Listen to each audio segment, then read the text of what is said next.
vous parler de Server State Management. Pour info, je vous dis un spoiler tout de suite, ce ne sera pas à propos de serveur, on va être purement dans un contexte front. Pour ceux qui s'y attendaient, j'espère que vous n'êtes pas déçus. Autre petite question, c'est un talk que j'ai présenté à Amsterdam en février dernier. Est-ce que par hasard, il y avait des gens qui étaient à Amsterdam? Ok, parfait. Je me présente très rapidement, du coup je m'appelle Élie, je vis à Paris, enfin à Nanterre exactement, Monterville. Je travaille à Accor comme développeur front-end freelance, dont il y a un représentant Montéel qui est ici, oui. Je tenais à préciser, c'est important. Je suis co-organisatrice du Meetup du JS Paris, mais ça je crois que vous l'avez compris. Et au cas où, on recherche des speakers. Du coup, donc comme je vous disais, qu'est-ce que j'entends par server state? Donc, petit spoiler, c'est pas du tout un talk au sujet du SSR. Là, vraiment, on va être dans un contexte purement application front-end.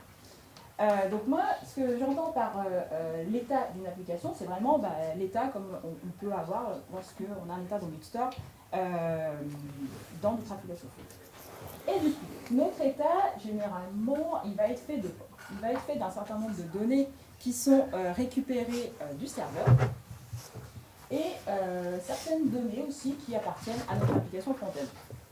Je vous donne un exemple, ce sera plus clair. Donc, ici, on appellera server state pour le serveur et client state pour le client. Je vous donne un exemple. Ici, on a cette magnifique application de site de e-commerce. Et comme vous pouvez voir, cette application affiche une liste de produits et aussi le panier qui correspond à la sélection de l'utilisateur. Comme vous pouvez vous en douter, la liste de produits, ça correspond à quoi? Ça correspond aux données que l'on a récupérées de notre serveur, tandis que ici, le panier correspond à la sélection que l'on a faite de notre produit, qui, elle, est une donnée purement front-end. Elle appartient à notre application front. Évidemment, sauf si on persistait ça côté serveur. Mais ce n'est pas le cas, on suppose que ce n'est pas le cas en tout cas. Est-ce que ça va, c'est clair? Je suis désolée, je vais un petit peu vite parce que voilà, je ne voudrais pas qu'on prenne trop de retard. J'ai d'ailleurs pas de timer. Je veux bien que quelqu'un me fasse signe au bout de 15 minutes. Merci. Donc du coup, on peut résumer tout ce que j'ai dit précédemment par cette équation. L'état global de notre application va correspondre à l'addition de l'état serveur plus l'état client. Et alors pourquoi est-ce que je parle de tout ça? Eh bien tout simplement parce que ces deux types d'états ne sont pas du tout équivalents. En effet, je suis désolée, je crois que je vais cacher un peu la télé.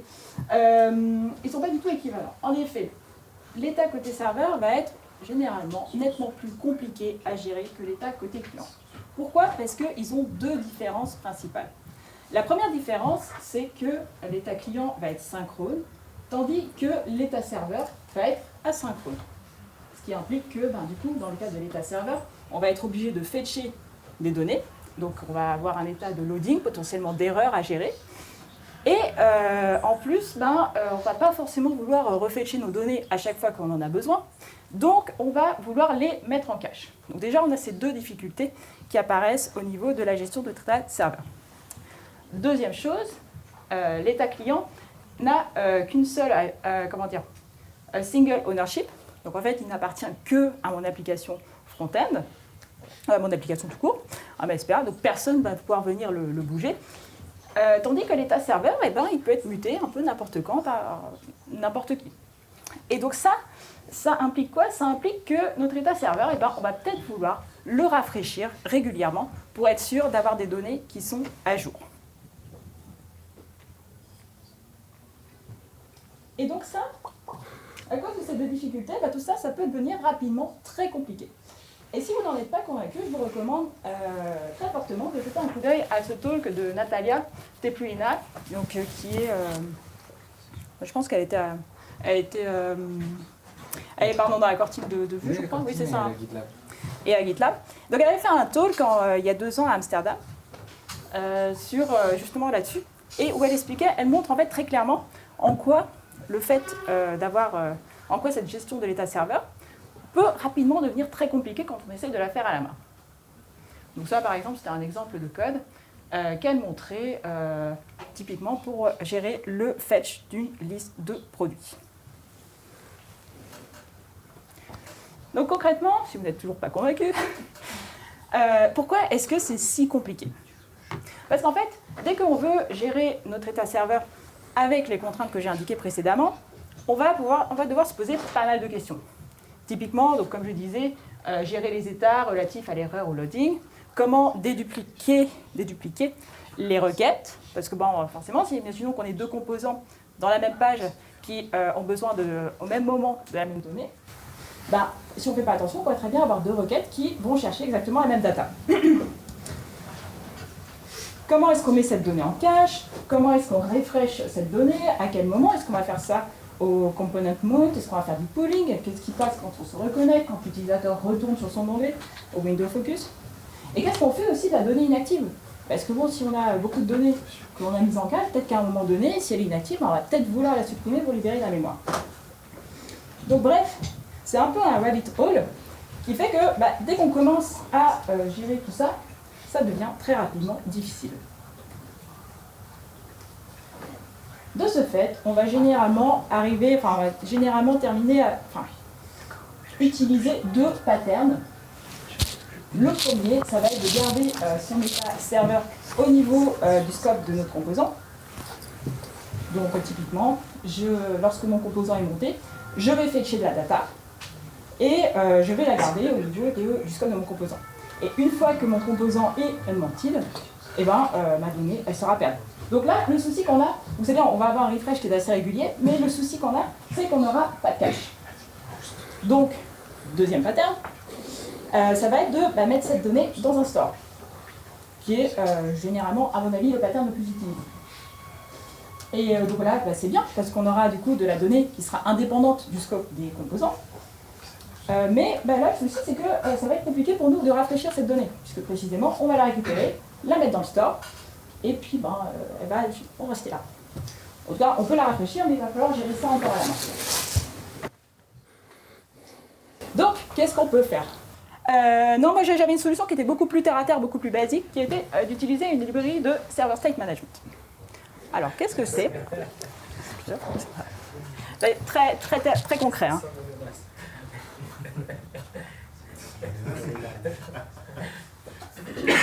Mais effectivement, on pourra explorer cette option après. Alors, la lib dont je voulais vous parler, elle correspond à ce logo. Juste par curiosité, est-ce qu'il y a des gens ici qui connaissent ce logo? Merci Anthony. Est-ce qu'il y avait d'autres personnes qui connaissaient ce logo? Oui, Andrea, viens.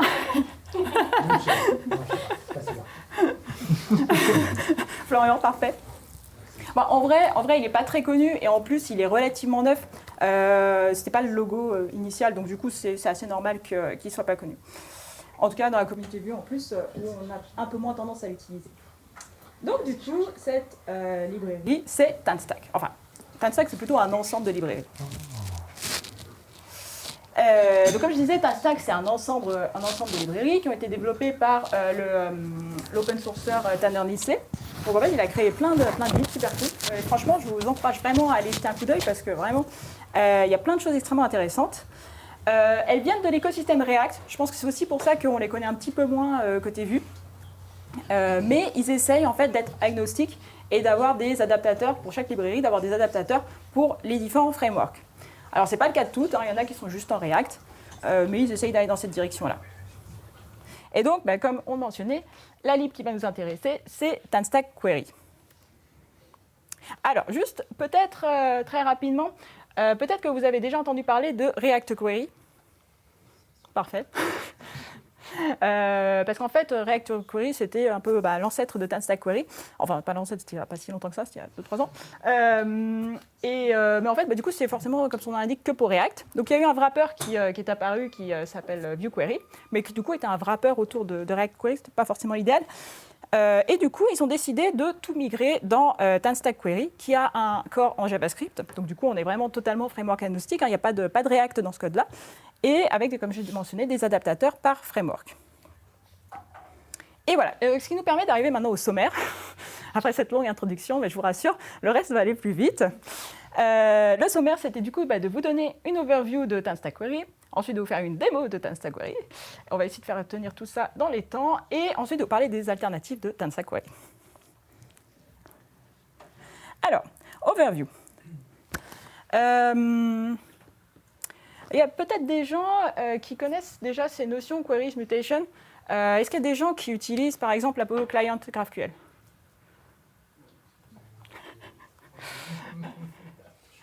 Ok. Parce qu'en fait, c'est très... Pardon? J'ai des PTSD de Vuex. Ouais, mutation, effectivement. C'est pas tout à fait... Ouais, enfin si, c'est un peu la même idée, ouais.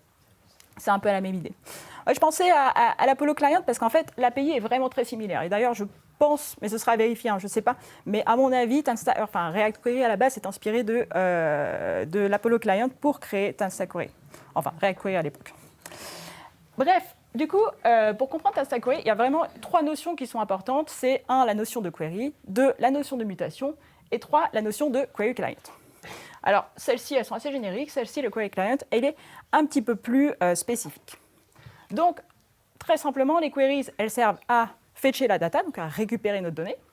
Les mutations, elles servent à muter la data. Et le query client, eh bien, ça va être le state où nos mutations et nos queries vont vivre. Ça va être un peu le store qui va regrouper l'état de nos queries et mutations. Ça va nous permettre de faire des opérations un petit peu plus avancées.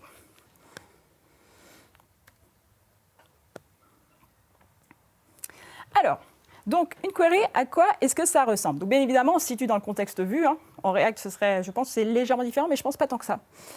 Donc, à quoi ça ressemble? Ça va être un compo. Alors, du coup, je ne sais pas dans quelle mesure vous voyez, parce que là, pour le coup, ça va? Ok, nickel. Donc, à quoi ça ressemble? Eh bien, c'est un composable qui, comme vous pouvez le voir, ici, on va lui passer un... Alors, pardon. Ouais, voilà. On va lui passer un objet de configuration avec notamment une clé et une query function. Donc la clé, ça va être l'ID en fait de la query. Ça va permettre après soit de la récupérer, et puis elle est aussi stockée sous cette clé en interne. Query function, ça va être la façon dont on récupère la fonction qui va réellement nous permettre de récupérer la donnée. Parce qu'en fait, TanStack Query se situe vraiment au-dessus, c'est comme un wrapper, mais après, il est complètement agnostique sur la façon dont vous allez récupérer vos données. Donc là, par exemple, j'utilise OFetch de NJS. Et ensuite, on a plein d'options. Par exemple, on a le state time ici, qui est à mon avis l'option la plus importante, qui est l'intervalle de temps durant lequel notre query va être considérée comme valide, comme fraîche. Et au-delà de ça, on va se dire, bah tiens, par exemple, là, au-delà de 60 millisecondes, oui, donc 1 minute. Au-delà d'1 minute, on va se dire, bah tiens, notre query, elle est plus fraîche, donc il faudra peut-être essayer de la reload quand on pourra. Enfin, de la rafraîchir, Pardon. Et du coup, bah, ce composable, il va nous retourner quoi? Eh bien, il va nous retourner tout un tas d'informations sur l'état de la query. Après, il y a d'autres petites choses aussi, mais c'est vraiment le plus important. Donc, typiquement, on aura les données qui seront réactives, et puis le fait de savoir s'il y a une erreur, si notre query est pending, etc., etc.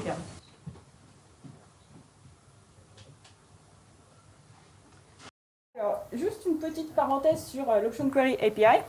En fait, c'est une nouvelle API qui a été créée par TanStack, qui va nous permettre de réutiliser plus facilement des queries. Je vous la montre rapidement. Parce que c'est quand même important, surtout ça qu'on va utiliser ensuite dans la démo. Mais en gros, l'idée, ça va être de récupérer l'objet de configuration de notre query, de le passer au niveau de cette fonction queryOptions, qui en fait va nous retourner la configuration de notre query qu'on va pouvoir réutiliser à l'intérieur de nos queries. Je vous donne l'exemple, ce sera beaucoup plus simple et beaucoup plus parlant. Donc là, je récupère mon objet de configuration, je le passe au niveau des queryOptions, ici. Et ensuite, je récupère l'output de queryOptions, itemsQuery. Je le récupère ici dans mon composable useQuery. Donc là, en fait, ce qui est important avec ça, c'est juste que ça va nous permettre de vraiment plus facilement réutiliser nos queries. Et en plus, c'est mieux en termes de typage. Donc voilà, mais vraiment, l'idée importante, c'est cette notion de composable useQuery. Deuxièmement, mutation. Donc les mutations, comme vous pouvez l'imaginer, ça va nous servir à aller muter de la donnée. Donc généralement, par exemple, typiquement avec du REST, ça va être du POST, du PATCH, du PUT, etc. Tandis que les queries correspondaient à du GET. Donc les mutations, elles ressemblent à quoi? Elles sont assez similaires aux queries. Donc on a ici un composable, useMutation, qui, pareil, il va récupérer un objet de configuration avec la mutation function, la fonction de mutation, et ensuite tout un tas d'options que l'on peut avoir. Donc typiquement, on va avoir ici un callback de qu'est-ce qu'il faut faire quand on a une erreur. Mais il y en a vraiment beaucoup. Et donc, il va nous retourner, pareil, même logique, l'état de notre mutation. Alors, comme je disais, queries et mutations, elles sont assez similaires, en tout cas dans la forme. Après, il y a une différence qui est extrêmement importante entre les deux. Les queries sont déclaratives, tandis que les mutations sont impératives. Alors, qu'est-ce que j'entends par là? J'entends le fait que les queries, en fait, elles vont être principalement déclenchées par TanStack, toutes seules. C'est-à-dire que, par exemple, lorsqu'on a un composant qui est monté, on va avoir une query qui va être déclenchée. On va fetcher nos données. Ce n'est pas nous, en fait, qui allons déclencher manuellement notre query. C'est TanStack qui s'en occupe. Et c'est ça qui est cool. Pour les mutations, on n'a pas forcément envie d'avoir ce comportement-là. Pourquoi? Parce que, typiquement, si on avait une mutation à chaque fois qu'on a un composant qui est monté, ce ne serait pas terrible. Donc, pour les mutations, on va généralement vouloir les déclencher nous-mêmes à des moments bien précis, généralement de l'interaction utilisateur. Et donc, c'est pour ça que les mutations, ce n'est pas TanStack Query qui va les déclencher, c'est nous. Et pour pouvoir nous les déclencher, on va utiliser la fonction mutate qui va être retournée par notre composable useMutation. Alors après, en vrai, useQueries aussi retourne une fonction refetch, ou refresh, je ne me rappelle plus, mais je pense que c'est refetch, qui permet aussi de manuellement refetcher la query si on en a besoin. Mais ce n'est pas l'idée, en fait.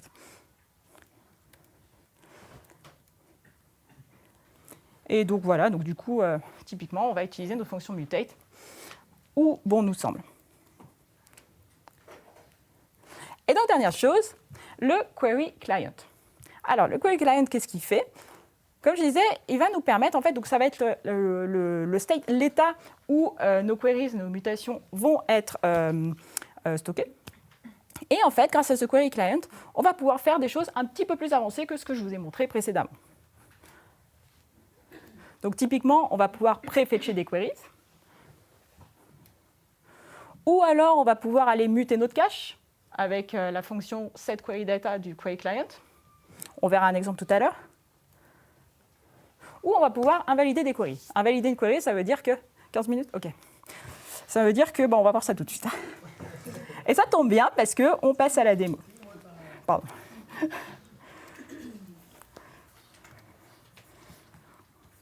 Alors juste, il faut juste que je récupère mon... Oups, non, c'est pas ça que je voulais faire. Désolé, il y a un petit intermède. C'est pas ça que je voulais.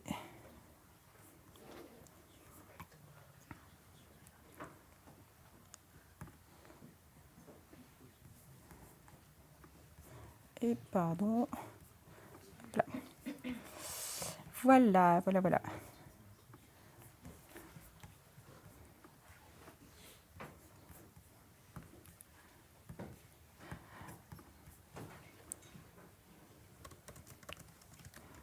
Alors, là, je pense que vous voyez peut-être pas très bien le code. On va essayer de mettre ça un petit peu plus gros.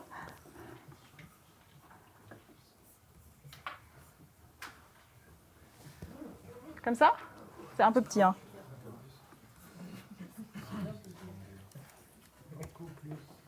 Beaucoup plus?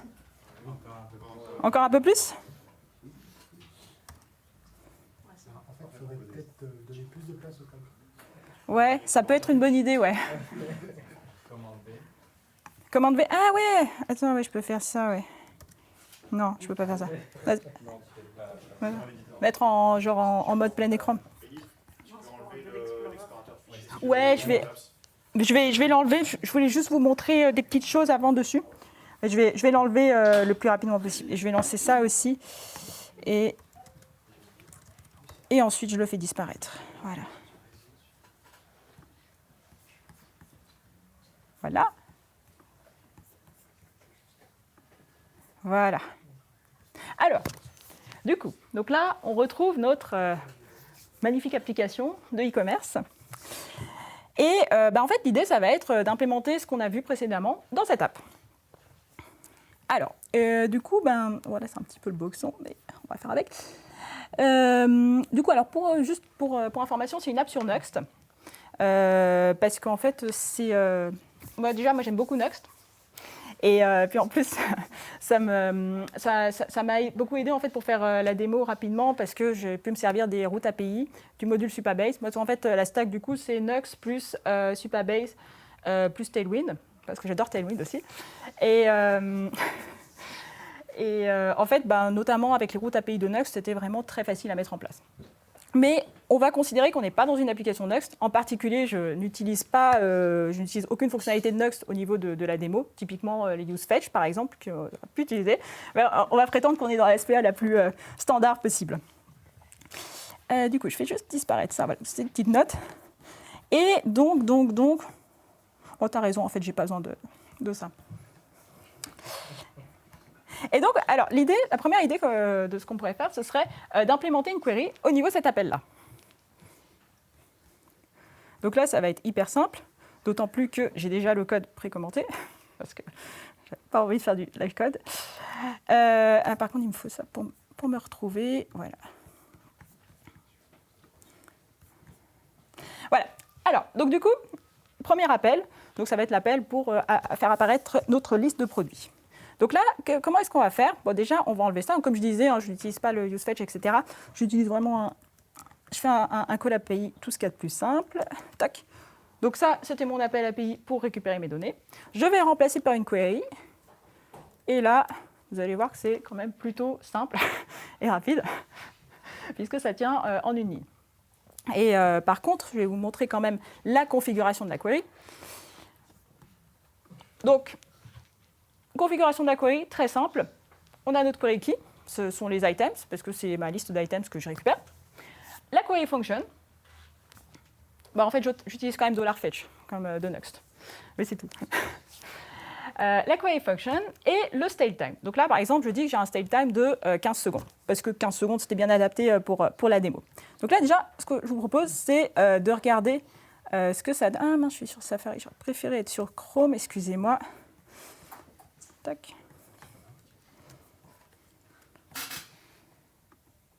Non. Non. C'est sûrement le cache. Qu'est-ce qui se passe? Merde, j'ai fait quoi? Non. Le serveur n'a pas été kill quand tu as fermé la... Je pense qu'il a dû avoir été kill d'une façon ou d'une autre. Non. What? Bon, c'est pas grave, on va rester sur Safari. Ok, bon, c'est pas grave. Du coup, je suis tellement peu habituée à Safari que, pardon, réseau, tac. Donc, déjà, on a nos produits qui apparaissent. Donc, a priori, c'est que notre appel a fonctionné. Et en principe, si on attend suffisamment longtemps, donc un peu plus de 15 secondes, on devrait voir que notre appel va être réitéré. Et si on attend moins de 15 secondes, on voit que... Vous voyez peut-être pas remarquer, peut-être un petit peu petit pour le coup. Si ça va? Ok. C'est la console, ouais. C'est network, c'est pas console. Oui, c'est network, c'est fait exprès. C'est en fait juste pour vous montrer que dans le premier cas, où on avait attendu plus de 15 secondes, on avait notre appel qui était refait en background. Tandis que si on attend moins de 15 secondes, on affiche seulement le cache ici. Donc voilà, vous voulez que je refasse la démo? 4 secondes, c'est pas mieux, pas encore. Ah, non, mais ça y est, c'est fait. Attends, je le refais. Donc là, tu vois, je reviens. J'ai attendu moins de 15 secondes parce que là, on a déjà eu cet appel qui a été fait parce que je suis revenu sur l'application. Et si maintenant, j'attends plus que 15 secondes, je pense que ça devrait être bon. Non, toujours pas. On recommence. Voilà. Donc là, on a l'appel qui est refait. Du coup, donc ça, c'était pour une query simple. Maintenant, on va essayer de faire une query un petit peu plus compliquée. C'est celle qui concerne le fetch de ces données-là, donc de chaque item. Donc là, cette query elle va évidemment être dépendante de l'ID de l'item. Donc ça va être en fait, grosso modo, exactement la même chose. Sauf que, donc là je l'ai déjà fait, sauf que en fait, on va avoir une configuration de notre query qui va être dépendante de l'ID de notre item. Et donc ça, on peut aller voir, bon, je vous montre très rapidement, on ne va pas s'étendre dessus, mais en gros, oui, il y a un console.log, il faudrait que je l'enlève. Mais en gros, dans notre query option, on a mis au niveau de la query key un ID et qu'on va aussi récupérer au niveau de notre fetch. Et ce query key est une valeur, ID c'est une ref. Non, oubliez ce que j'ai dit, c'est pas une ref. C'est une string en l'occurrence. Mais si ça avait été une ref, en fait, cette query option aurait été réactive. Mais voilà, donc en gros, c'est l'idée. On peut passer un peu n'importe quoi dans les keys, on peut faire des queries qui sont réactives. Maintenant, passons à des choses un peu plus avancées. Il me reste combien de temps ? 20 ? Ok. Un peu plus du coup. Ça devrait aller assez vite. Je pense que ça devrait tenir dans les temps. Du coup, ce que je vous propose maintenant, c'est d'essayer d'optimiser cette page. Donc déjà, il y a un premier truc qu'on va faire, c'est que, je ne sais pas si vous avez remarqué, mais quand on arrive, il faudrait que je mette ça peut-être en... Bon, c'est pas très grave. Mais quand on arrive sur cette page, là, en fait, on a... Ouais, c'est bon. On a du blanc, en fait, qui apparaît, parce que on n'avait pas de données. Et puis ensuite, on aurait pu mettre un loader, on est d'accord. Mais en gros, on n'a pas de données qui apparaissent. Puis après, on a nos données qui apparaissent uniquement lorsqu'on a récupéré nos datas. Seulement, quand on vient de la home page, en fait, on a déjà un certain nombre de données qui sont ici disponibles. Et déjà dans le fetch de la liste, et ça pourrait peut-être être intéressant de les réutiliser lorsque l'on affiche la page de détail, au moins en placeholder de nos détails, de notre détail. Alors ça, vous allez voir, c'est vraiment très simple à faire. Je retourne ici.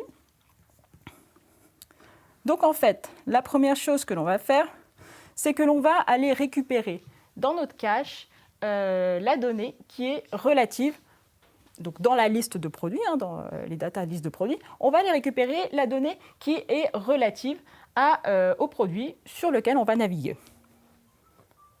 Ah, c'est peut-être quelqu'un en bas, si quelqu'un peut répondre. Merci. Ouais, c'est bien, ouais. Oui, vas-y. Pardon. Donc déjà, on récupère donc, cette donnée dans le cache. Alors évidemment, si elle n'est pas là, on retourne une define, c'est pas grave. Et une fois qu'on l'a récupérée, donc on met ça dans une computed. Et une fois que on a récupéré cette donnée, on va la placer en placeholder pour notre query option. Donc là, je vais passer placeholder data.value, que je récupère ici, parce que je l'avais préconfiguré, je l'avais mis en argument optionnel.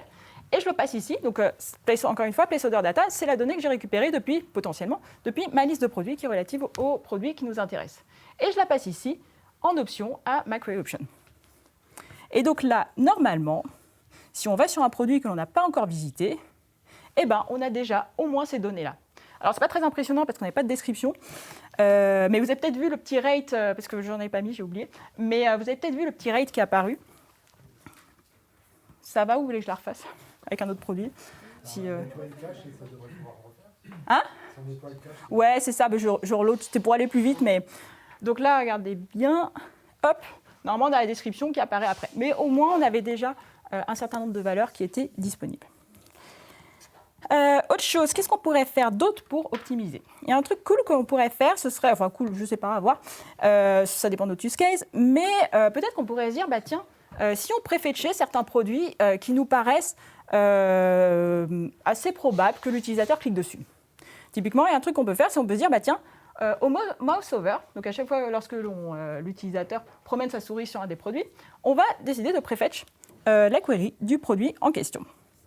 Alors ça, pareil, ça va être étonnamment simple. Il nous suffit d'utiliser une fonction qu'on a déjà vue, qui était la fonction prefetchQuery du query client, à qui on va passer la bonne configuration, la clé correspondant à la query que l'on veut préfetcher.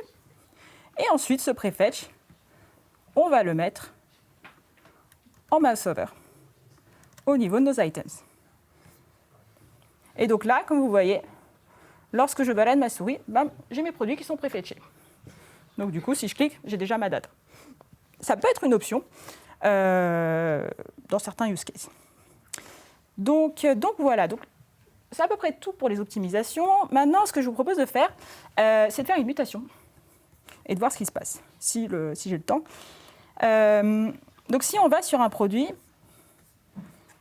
donc là on a un call to action, add to bag, et ben nous, ce qu'on voudrait faire, bon déjà, donc ce qu'on voudrait faire, c'est que lorsque l'on ajoute un produit à notre panier, et ben que ce produit soit réservé. Donc c'est pour ça que on va faire une mutation côté serveur pour dire ce produit n'est plus disponible. Donc là je le fais. Alors vous avez peut-être remarqué qu'on a un fantastique on a quelque chose de super en termes d'UI et d'accessibilité, qui est la disponibilité de produits, là tout en bas de la description. Vous avez peut-être remarqué que il n'a pas bougé. J'ai ajouté, j'ajoute, mais ça ne bouge pas. Donc ça déjà c'est un petit peu embêtant. Donc déjà on va voir, ah oui pardon, on va peut-être faire la mutation d'abord. Bon, on va faire les deux en même temps du coup. On va voir déjà comment faire la mutation, et deux, comment invalider notre query pour pouvoir faire en sorte que ce abilities il bouge. Donc la mutation, non, si en fait pardon, pas vu forcément, je l'avais déjà fait puisqu'elle fonctionnait. Juste pour vous montrer, pardon, j'aurais pu supprimer ça, voilà. Mutation, donc à quoi ça ressemble? Comme on a vu, on a juste la mutation function avec, donc c'est vraiment le minimum là, avec notre fetch, notre post. Et donc là, ce que l'on peut utiliser, c'est que on peut utiliser le hook onSuccess et lui dire tiens, si, c'est terminé? Ouais. Ok. Bon, je vais la faire vite du coup. Grosso modo, dans le hook onSuccess, on peut faire plusieurs choses. On peut refetch manuellement la query pour pouvoir mettre à jour la data qui est sur notre page. Deuxièmement, on peut faire des trucs un petit peu plus subtils que ça aussi, parce que bon, on n'a peut-être pas forcément envie de la refetch immédiatement. On peut faire une optimistic update. Mais ça, du coup, je vous laisserai voir le code parce que du coup, on n'a plus le temps. Où en gros, l'idée, ça va être de, lorsque j'ai une query, lorsque j'ai une mutation qui est en cours, je vais aller modifier le cache relatif à ce produit. Je vais plus exactement modifier la propriété availability du produit en question. Et je vais optimistiquement lui dire, tiens, il y en a un de moins. Et évidemment, on veut prévoir ce qui se passe en erreur. Et si jamais il y a une erreur, on rollback. Et donc ça devrait fonctionner. Je ne vous fais pas la démo parce que j'aimerais bien vous montrer 2-3 choses ensuite. Si je peux le faire, mais on peut voir ça après si vous voulez, ce sera peut-être mieux. Mais grosso modo, voilà. Donc pour les mutations, Optimistic Mutation, c'est un peu l'optimisation principale que l'on veut faire avec les mutations. Alors je voulais vous parler maintenant de quelque chose d'extrêmement important, qui sont les alternatives de TanStack Query. Donc déjà, j'ai déjà mentionné, on a Vue Apollo. Le problème de Vue Apollo, c'est super, mais ça ne marche que pour GraphQL. Donc si on fait du REST, par exemple, on ne peut pas l'utiliser. On a une autre alternative qui est en cours, qui s'appelle Pina Colada, qui est développée par la personne ici présente, Eduardo, et qui du coup, peut-être que tu en parleras mieux que moi plus tard, mais je ne vais pas dire trop de bêtises, mais du coup, c'est l'équivalent en contrepartie, disons, à Pina, mais justement pour gérer tout ce qui concerne le data fetching. Dernière chose, du coup, je voulais vous partager quelques ressources. Donc, si jamais, ça évidemment, c'est pour TanStack Query, mais les concepts qui sont évoqués dans ce blog sont valables pour n'importe quelle notion de server state management. Il y a un formidable blog qui est le blog de TK Dodo, Dominique, qui est vraiment, c'est une mine d'or. Il y a plein de choses, je vous encourage vraiment à le regarder. Donc, ça, lui, c'est un des contributeurs de TanStack Query. Et puis, alors, si jamais, je suis désolée, du coup, on a dû un petit peu rusher, mais si jamais vous voulez voir le code ou récupérer les slides, vous pouvez. Je peux aussi vous les envoyer après si vous voulez. Voilà, c'est tout.